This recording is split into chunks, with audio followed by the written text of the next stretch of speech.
हाँ, एक जरूरी बात, ये सारी जानकारी सिर्फ सूचना के लिए है। इसे किसी भी तरह की प्रोफेशनल मेडिकल सलाह का विकल्प न समझें। जब बाहर की हवा इतनी जहरीली हो तो सवाल ये उठता है कि हम अपने शरीर को अंदर से कैसे बचा सकते हैं। चलिए आज इसी पर बात करते हैं।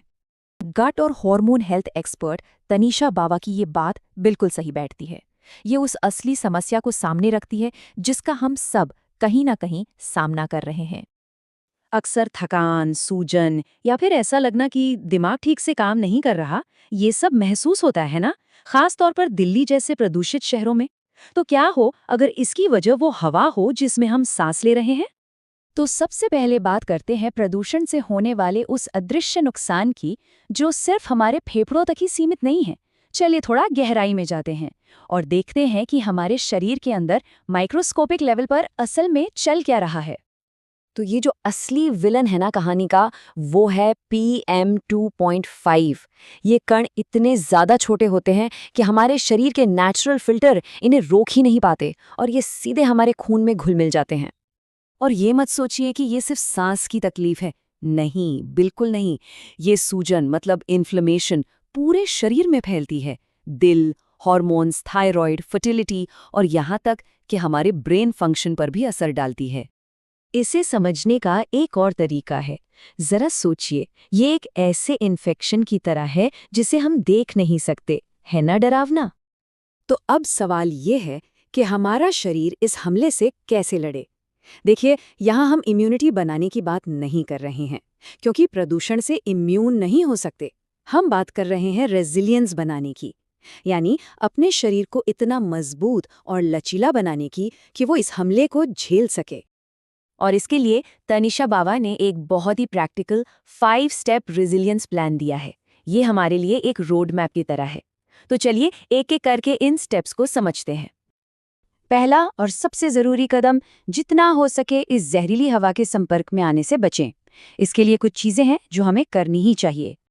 अब आते हैं दूसरे स्टेप पर, जो है हमारा खाना पीना। ये बहुत ही दिलचस्प है कि कैसे कुछ खास तरह के फूड्स हमारे शरीर के लिए एक ढाल की तरह काम कर सकते हैं। ये सूजन से लड़ते हैं और बॉडी को डिटॉक्स करने में भी मदद करते हैं। खाने के साथ साथ कुछ सप्लीमेंट्स हमारे शरीर के सेल्यूलर डिफेंस को, मतलब अंदरूनी सुरक्षा कवच को, एक एक्स्ट्रा बूस्ट दे सकते हैं। अब बात करते हैं सांस लेने की। जी हाँ, सही तरीके से सांस लेना भी बहुत फर्क डाल सकता है। यहाँ 2 बहुत ही आसान एक्सरसाइज हैं जो सीधे हमारे फेफड़ों को फायदा पहुंचाती हैं। चौथे स्टेप का दूसरा हिस्सा है पसीना बहाना। चाहे सोना हो या स्टीम, पसीने के जरिए शरीर से टॉक्सिन्स बाहर निकालने में मदद मिलती है। और हाँ, पानी पीना तो बेहद जरूरी है।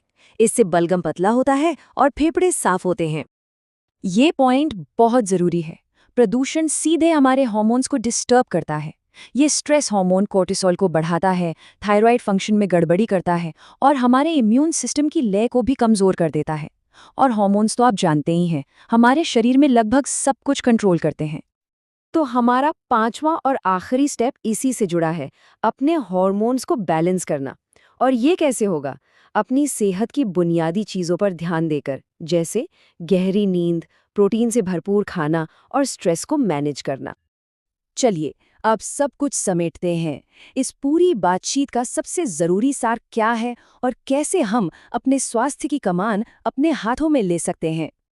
और वो सार इस एक लाइन में है, आप प्रदूषण के खिलाफ इम्यूनिटी नहीं बना सकते, लेकिन आप रेजिलियंस ज़रूर बना सकते हैं।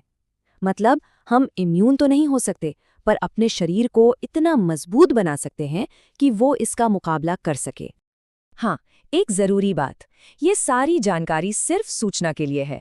इसे किसी भी तरह की प्रोफेशनल मेडिकल सलाह का विकल्प न समझें।